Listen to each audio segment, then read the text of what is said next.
race fans. Welcome to another episode of Short Track Guys Podcast, brought to you by ShortTrackExclusives.com. I'm your host, Thomas Faddis, alongside two of the same short track guys we've always had here in the studio, Jim Pokrant, driver of the 07 CanQuitFishing.com sportsman, and Ted Baber Video Productions, also locally here in Pensacola, Florida. What's up, guys? We're back. Yep, welcome to the Snowball Derby edition. Yes, indeed. We got a lot to talk about. It is the Snowball Derby week in review here with Short Track Guys. And what a week it was. Where do we start? We start Tuesday night at Hooters on the beach? Yep. That's where we started. That was fun. Yeah, had a few beers, had a few chicken sandwiches, and went on about our business from there. Yeah, met some drivers and maybe some contacts. And Wednesday night, the green flag party at the racetrack. Oh, yeah, that was fun. Chili for charity. Chili for charity, the music, the qualifying draw, which is always intense. Yeah, it's always a lot of fun watching guys squirm. Yeah, this is the first year they actually parked us local guys the night of the green flag party, so we didn't have to park the next day and make a big mess. So it actually worked out kind of nice. So that was a good deal. I'm glad they did that. I mean, it's get there early Thursday, sit there until they get you in, and then they get you in, and you got to get unloaded. This way we didn't, and we actually lucked up. We got a pretty cool spot, Ben and I did, where we had our own little patch of grass, put down some tarps, and put our cars up. Everybody's like, "How'd you get that?" I don't know, but I'm taking it. I'm loving this. Yeah, the weather's really not favorable this time of year for some reason. I don't understand. People saying, like the weather in Florida, just wait 15 minutes, it'll change. It will. But it seems like every year at the Derby, the local class is going out and pulled in and parking around the guardrail. You got to take the plates, you got to put it down because everything gets so soggy. Oh, yeah, it's usually a muddy mess, but it wasn't super bad because it rained like Tuesday night, Wednesday morning. It wasn't super soupy, but it was still, if you weren't careful, you were going to make ruts. I can tell you that much. It's a little mushy here and there, and then they have the moat around the track that you got to watch out for. You can wind up in that. Yeah, at least they did something with the drainage. That moat thing they built has actually done a lot for keeping that area dry, right. And plus putting down the crumbled up asphalt. They're starting to do more of that. Yeah, there's a lot of that available right now too, because there's a lot of reconstruction going around in town and in the county, so it's available to get it. Yep, that'd be good to have it. And next year he'll probably do the majority of the infield and that stuff, so that would be cool. Well, we can start really on Thursday night. I'm going to say Tuesday at Hooters on the beach was a great time. Wednesday night, chili for charity, the music, the qualifying drive. Wednesday at the track. Thursday night was on-track activities. Jim, tell us about what happened Thursday night in your sportsman class. Well, we qualified faster, and we've gone probably over 0.4 of a second faster than we've been all year, which I'm really tickled with. And big shout out to John Ruth for building me a set of shocks. That's the difference. We changed really nothing on the car other than the shocks, and it went to flying. I couldn't believe it. I pulled around and they stopped me like I was the fastest qualifier. I'm like, nah, and I sat there a while. So we wound up qualifying 6th. Dropped the green. We were on the outside. I was racing a couple of guys, and I thought, you know what? I'm going to drop back here, get in line, and ride. And we did for a while. And then a couple of little incidents happened, and we passed a couple of cars, and we were pretty good. I think we were actually getting faster and got dumped going into one. And the guy that did it, I'm not going to name names, but he apologized, and I'm going to accept his apology because I've known the guy a while, and he doesn't race that way. He admittedly drove down in there over his head, got into me, spun me around, and Corey Bodie caught me on the left rear, and then I feel so bad for Parker McDonald because he KO'd me on the right rear. Mainly sheet metal, but my pretty new body is mangled. My roof is actually torn, killed a rim. I think the axle's bent. So we come down pit road, and my guys get busy. Thanks, Ted and Ben and Martin and Phil and everybody that jumped in there, and they duct taped everything, got me back out there. So glad I bought that extra roll of tape before. Yeah, no kidding. And so we go back out, and we're still pretty fast. We're not like getting run away from. And then I passed the 19 car for position, and I went down into 1, and the thing started stepping out on me, and I realized I had a tire going down, so I limped the last 5 laps. We finished 7th on the lead lap with the car, tore up but fixable. Nothing, it can't beat out and replace. It's all cosmetic. That's a good part. But we built on something. We gained something with those shocks. So I've got another left rear shock I want to try. So we get some practice time. We're gonna make it better. And then came the pure stock race. Right. And we have to talk about the 8 car that wound up in a swimming pool after a strap broke on his trailer, Cameron Latham. They pulled it out of the pool, fixed it, brought it out, and wound up a podium finish. That's amazing considering where that car had been. Oh, yeah. A couple of days earlier. Yeah, nobody had anything for Jimmy Hollingsworth, I don't believe. No. The 15 car broke, and, I mean, Cameron finished third, which is cool. We've been walking around all weekend, one of his buddies with the trophy with swimming goggles hanging off of it. Yeah. They've even got a snorkel.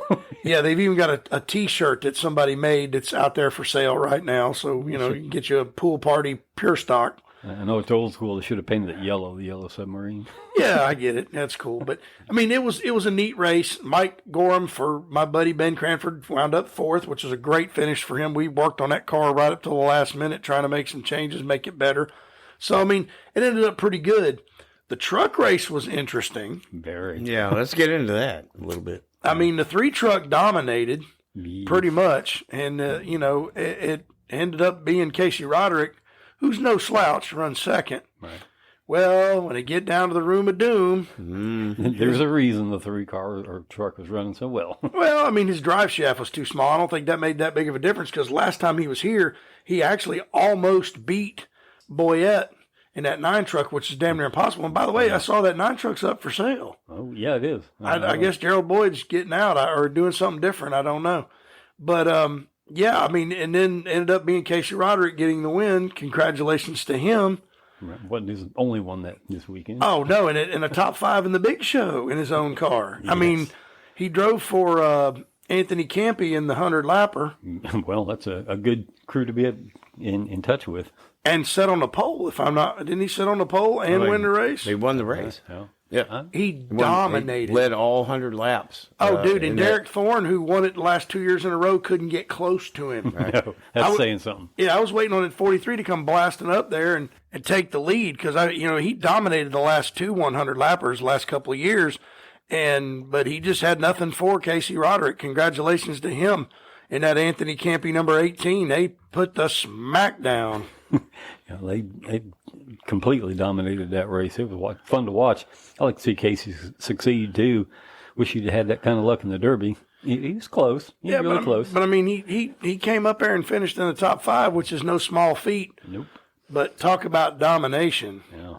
God, 3 derbies in a row. That 43 car has just flat spanked everybody. Yeah, he's now surpassed Eddie Mercer for the history lap leader as far as the Snowball Derby, and he's actually won 2 of the last 3 snowflakes and sat on the pole the last 3 years and finally gets it done. I mean, went to Victory Lane, did the burnout, and congratulations to Derek Thorne. And I understand Camel Motorsports is their last super late model event together. I don't know what's going to happen in the future with Derek Thorne, but kudos to those guys. They've been trying their heart out for the last 3 years, and they've gotten some things done, but they got the big one Sunday. Yeah, it's pretty cool. I hate to see that team disband, but I think they're just, probably tired of spending all this money traveling everywhere. So it's they're selling out and getting rid of everything. And Derek Thorne made a comment about he was having to learn how to do setups and stuff himself because they did it for him. And basically he's learning about the car better and everything like that so he can continue racing. So hopefully he gets a ride somewhere because the dude's worth putting in a good car because he's a hell of a race car driver. He's a darn good race car driver. I really do hope he lands with a good team so he can carry on this tradition. Yeah, he's clean too. That's one thing about him. Yeah. He didn't have to rough anybody up to win the race, unlike some of the people that roughed him up. But yeah, he's pretty tough. But well, I don't think you go out there and live in the super late model world out there in that Spears Tour and win 5 championships without being some sort of badass, albeit not main Billy. Absolutely, dude's tough, man. Wherever he races, I mean, he comes here and damn near dominates every year. So he's got something. I mean, and we're glad to see him win it. That was, it's a feel good story. Lead and don't get it, and finally get it. As much as we still want to see our boy Bubba, which did a fine job. He got up to second. Drove up there from back of the pack up to the top 5, and I mean, was there. I think they made a mistake not pitting for tires that last time. I think he should have stopped and got tires. He would have restarted probably around 5th. and who knows what would have happened. But, you know, if and buts or candy nuts are all Merry Christmas. Yeah. He did what he thought he could do to win, and it didn't work, but finished 13th. Speaking of coming from the back, what about Stephen Nassy for crying out loud? Oh, yeah. Yeah, for sure. getting a provisional and then coming all the way up into a podium finish. I mean, the dude was fast, that's for sure. Yeah, Stephen Nassy, we have mentioned quite a bit in this series from Pinellas Park. Winchester 400 winner, All-American 400 winner, and comes from the back, starting 36, using a provisional and finishing third is pretty impressive. Very. It is very. I mean, look at the last chance qualifier. I mean, my goodness, the cars that were in that race. Gee whiz. I mean, you had Brad Keselowski, Cup champion. You had Derek Kraus. Of course, his spotter says he's going to name that the Derek Kraus last chance qualifier because he's always in it. He's been to 8 races and he's LCQ'd it 4 times, I think, something like that. Yeah, something like that. I just like, dude, when are you going to learn to qualify? But I mean, it was a good show. I mean, Michael House made in a last minute little bump and run on Johnny Clark, and I hated to see him leave. That dude, you know, winner of the Oxford 250 himself, and wins a lot of big races up north.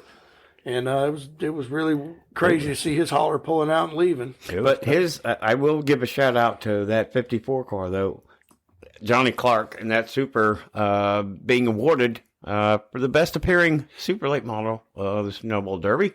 And the 12 car, Bryson Schaefer. How about that? 2 good looking cars that came down. Well, I mean, you got to consider how much money they spend on the wraps to make those cars look that good. I mean, it's insane. They are nice looking. They're very beautiful. It's a shame that 54 was in the trailer headed home early because he got moved by Michael House on the last lap of the last chance qualifier. But, you know, it's still a beautiful race car. Yeah. It's a one race deal. I mean, he's not going to run that next year. You know, hey, we're going to run this. They may take the body off and put it back on for the Derby next year, maybe. No. But, I mean, you know, it's a one-time deal, and I like that theme. And there were several modifieds that looked pretty cool. I mean, you know, and some outlaws that did some cool stuff just for the snowball. So I like that idea. One other category we didn't get into was who had the best-looking hair. It came down between Michael Hind and Noah Gragson to me. I think Michael Hind with the mullet action going on. Right? Well, Noah's got a kind of a mullet, too, so they're both thinking they're Fabio or something. Like, come on, dudes. How do you get that hair under that helmet? I have no idea. Well, it's if you got to look at it, it's a branding way of appearance. You know, it's like, look at me. It's marketing. Look what I look. You know what I'm saying? It's a branding, marketing, self strategy. And you can look at 36 drivers and go, okay, I know 6 of them. Right. Well, how do you know the others? Michael Hind with that flaming ass paint job, you can't miss him no matter what you do. And that flaming fire suit that he's got. 500 cars, you see the flame, the 69, you know exactly it's Michael Hind. Gee, who that is? Oh, I know who that is. I ain't worried about him. Yeah. But, I mean, you know, it was a good show, and the cars looked pretty. I mean, there was a lot of nice-looking race cars, good pieces, and Donnie Wilson brought a bunch of cars, and they did pretty decent, but not the dominance that we normally are used to seeing from the Wilson crowd. No. Of course, Mr. Swalitz wasn't there, and I'm sure he would have run both races. Oh, yes. The Minnesota Missile, as you call it? The Minnesota Missile. Yeah. What happened? There's something... It was a concussion that he suffered at the All-American 400. He said he just didn't feel like he was ready to get back in the car yet. Well, it's a wise decision. You know, if you don't feel ready, you're not going to be ready to go. So just, you know. And why they didn't call you, Jim, I have no idea. I don't know either. I mean, Donnie Wilson could have picked up the phone and said, hey, man, I need you to drive my Super. I'd have been there. I'd pick me up a Hans device and be ready to rock. I don't know if he'd like my ratty fire suit, my old raggedy helmet, but hey, I look good sitting down in the late model. You don't see your fire suit while you're in the car. That's true. That's true. Oh, we've just had more added tonight's show if that had happened. Yes. Oh, it would have been awesome. Yeah. I wouldn't have done it either. Probably have the trophy sitting on the table here. That's right. We'd have the Tom Dawson trophy sitting right here. Right here. I'd have just wrecked everybody to hell with it. Tore them all up. Well, I mean, we speaking of torn up, Ty Majeski and Eric Jones, holy crap. Yeah, that was a big deal. You haven't seen the pictures of the 4-car, and the incident between Ty Majeski, trying to fill it holes, what I understand. But there wasn't one. That 4-car got back into the stable and unloaded it from the trailer, and it still looked like half of it was there, it left. I actually got that from the back end in turn 1. Yep. As it was going out of 2. I happened to be spun around. I was like, oh, my Lord. I was standing on my truck, and he drove by with a tailpiece and the rest of the body was gone. I'm like, What? but there's supposed to be more stuff there. How the hell that? And Ty Majeski drove by and went on to finish the race. I was just like, that amazed me because Yeah, I think he Majeski's finished got up in 10th. the air. I think. I believe so. Yeah. But you know, it was crazy. That was part of the is there- craziest moment. Will there be any way that we'd be able to find that clip somewhere, maybe with the Short Track Guys podcast? I'll see what I can do about getting it on. Yeah, Get it 10, peeled 15 out. seconds, just so Yeah. people get the idea of what happened. Well, if you can figure it out from the backside, you're doing better than me. Yeah. I mean, a lot of people that didn't make it, they're reading from other sources, not outside of us, but, we're trying to give them as much as because we spent the week there. Right. So, yeah, anything we can get out there to let them know and see what happens. We'll figure it out. Good deal. Good deal. So we've got a race that didn't actually get in on Saturday night that they have postponed because of some Mother Nature situation. Fogginess. That's what that was. That's coming up this weekend on Saturday, and it's free. It is. The Outlaw race, the feature for them, didn't happen on Saturday, but Mother Nature decided that she had a better plan than we did. So, well, it rained and they dried the track, and then We've dried that racetrack. I mean, the officials at Five Flight Speedway have driven that racetrack, dragging tires around it and running cars around it, and got it done faster than the jet dryer from Darlington and the Select crew, which I was happy to have a safety crew there. We're thankful those guys were there. But the Upper Groove, they were talking about up against the wall. I'm like, nobody races up there. They could have had that race going, in my opinion, an hour and a half sooner, and then the Outlaws would have been able to run their normal race. But like I said, if and buts are candy and nuts, we all have Merry Christmas. Tim had to make a decision. He made a decision on Saturday, which has pissed off a lot of people. Yep. There's a lot of folks angry about it. They spent all this money and they tried to say, well, why don't we run it Sunday morning? I want to see someone, and I challenge anyone out there that's listening to this, send me the logistics. Right. Give me a plan, a JBP07 at hotmail.com. Tell me how you would have done this and satisfied everybody. You can't. It ain't going to happen. Tim had to make a decision. I'm sorry for the Outlaw guys. I really hate it for them. But, the modified race got moved. One of the guys doing the main complaining ran that modified race and got injured in that modified race on Tuesday. Yeah. So they had to move it. And Tim, I'm sure, did not want to try to run that race during the week. And there's cars for sale now. People pissed off and angry. And, I mean, what can you do? Well, when weather hits. You can't do anything about that. But like we've discussed before, you have to create a timeline where you can get everything done and make everybody happy, and you're not going to make everybody happy, period. Right. Not going to happen. No, it doesn't happen, regardless of how hard you try. No, it's all the things all the moving parts you have to have in place before you can make it safe, first off, and possible to get everything done. It's a nightmare. Not something I don't want to. And then the flip side of that is that they are going to run Saturday. Right. The race, the green flag, I think, starts at 1:00. Yes. I think they're going to open the pits at 9, I believe. The gates at 10:00 for public, free admission, free parking. I think, but the green flag is at 1:00. Yes. Yeah. That part of it. It's still a $30 pit pass, and if you got a pass that goes in the pits, you can use it to get down there. So, car I was helping, they're not coming. The car's for sale. His wife had to have surgery. Shout out to Jerry and his wife, and hopefully that everything went well today. Yes. And one race we did forget about was Cody Stickler in the modified. Yeah, Dude, I'm gonna tell you something. You talk about code. domination. He fell back one time to like second. It wasn't like halfway down the front straightaway. He was already like a straightaway ahead of him. He was gone. Yeah, he's in a different zip code. Well, you remember earlier this year, he started a race. They sent him to the rear, right? And it wasn't 5 laps, and he was like, "Bye." Yeah. Man, he's figured out something at Five Flags in a modified. Oh. Dad, come. Didn't Augie finish second? Augie did run second. He did. And Kyle, he'd get out on Kyle'd run him down past him. Augie's got good equipment and couldn't hold him off. So congratulations to him and his team for winning the modified race. Great race. And that was their championship race too, by the way. That was their finale.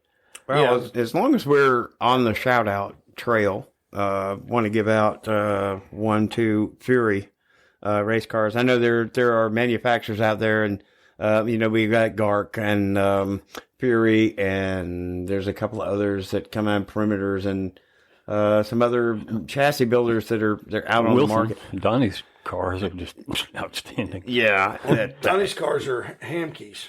Yeah, Hampkeys, and we're going to give a shout out to Fury because the last 3 years with this Snowball Derby event, they've led 846 of 918 laps in the last 3 races, and that is because of Derek Thorne in a chassis by Fury, and Derek Thorne ends up winning the race this year. Jake Garcia's in a Fury chassis, finished 7th. And he has gotten a full-time ride next year in the Truck Series, which congratulations to him. This is a shout-out on top of this shout-out. Right. And Jacob Gomes, and we talked about this earlier in our episodes, that there was going to be a $10,000 bonus for a rookie making his debut to make the show and finish higher than anybody else on the field. And Jacob Gomes did just that, finishing ninth, taking the $10,000 award away. Well deserved. Good Yes. job. I mean, we've talked about him before. I don't think there's a single car was in that field that we haven't talked about in the past. Right. There was no slackers. I mean, look who went home. Brad Keselowski. Yeah. You know, Cup champion. He see you. Like I said, Johnny Clark, see you. Yeah. And Connor O'Kresick, who drove a hell of a last chance qualifier to finish one spot out. Right. I mean, he drove a great. He got wrecked out in the first lap of the 100-lapper, which stunk. I mean, I think he had a good car. Him and Ryan Paul wrecked, but man, I mean, just the whole weekend was great shows. And like I said, I hate it for the Outlaw guys. Hopefully Saturday goes well and somebody gets crowned champion, and we can call that race done. You know, congratulations to Jonathan Langham for winning the Sportsman feature. Cool thing about that race, he drove the last 10 laps with the left front A-frame about to come, A-frame about to come completely off. That's One bolt had no nut, and the other bolt had about 3 turns and it was about to come off. He said he had to, his arms were like Popeye when a racer, because he had to fight that thing. And Kevin Mitchell came from behind me to finish second. right. So good racing all around the whole weekend. I mean, it just was a good show. Yeah, and I want to kind of add on to the shout-outs to just kind of keep that going. But we, Jim and I and Ted have some very good friends that we've known for going on 15 to 20 years in between there. They're from Houma, Louisiana. Mark McCharge and Jackie Clement, they're beautiful people. They have helped Jim and I for the last 15 years in racing. They come over and they support Short Track, and we appreciate what they've done for us. They were an instrument this past week when we got together with them and had a great time. And we got together, and I just want to let them know that the Short Track guys reach out to them, because without those type of people, things like us doing the things that we love to do, it wouldn't be possible. No, not at all. And Neil Shearer also was with him. He pit crewed for me. He's friends with them. And Neil's an ARCA mechanic. He has an ARCA license, but he hasn't worked in ARCA. His brother used to race ARCA, but he's another one that comes over with him all the time, and enjoy having him around with help. And heck, he threw me $100 this weekend. I do appreciate that. Every little bit helps his race team. And Jackie made us some shrimp Sunday after the big show. And my goodness, man, I'm not a boiled shrimp eater that much, but that was so good. Yeah, he knows how to boil it up. I'm telling you. And anytime you get up with those guys and they bring their motorhome in the fairgrounds and they set up, you know you're in for a large time. And that's all I can really put it. And Jackie and Mark, thank you so much for being a part of our lives in and out of racing. And we can't wait to see you guys again in March with the big event show coming up. Well, it's actually 2 in March. Yes. The SNL, the Stars Tour is opening up their season in March. I think it's the 11th of March. And then the 25th is the ARCA race. That's going to be amazing. Yeah, Oh, so yeah. March is going to kick off a big season here at Five Flag Speedway. Oh, of course. And then, the regular season starts after that, and we'll go get after another championship, and everybody can have fun, and we'll just enjoy some short track racing once again. Yeah. Yep. And I hate to sign off because this ends really a season of short track racing. Not quite Short Track Guys podcasting, but just the Short Track Guys season. Went out with a bang. And we're going to, it's a quick turnaround, like we said before. And guys, it's always a pleasure to get with you.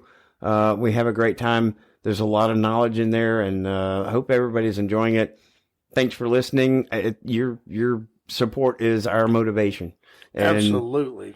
we have just a little bit left to sign off. Well, and just before we do, I'm just going to say, the 55th Annual Snowball Derby is over. I totally enjoyed it. I had fun with you guys being out there, and it was fun to have you around, Thomas, for a change. And Ted's always out there, and we always enjoy it. Great racing. To the Bryant family, y'all did a great job. I know everybody's mad about that outlaw race, but hey, man, y'all put together a heck of a show. You did the best you could do. Some of the best racing in America happens every December in Pensacola, Florida, and we think it's super cool to have you guys. And I just want to say thank you to the Bryant family and all their crew out there at Five Flag Speedway for working their butts off. I just want to be sure that don't forget what today is. Absolutely.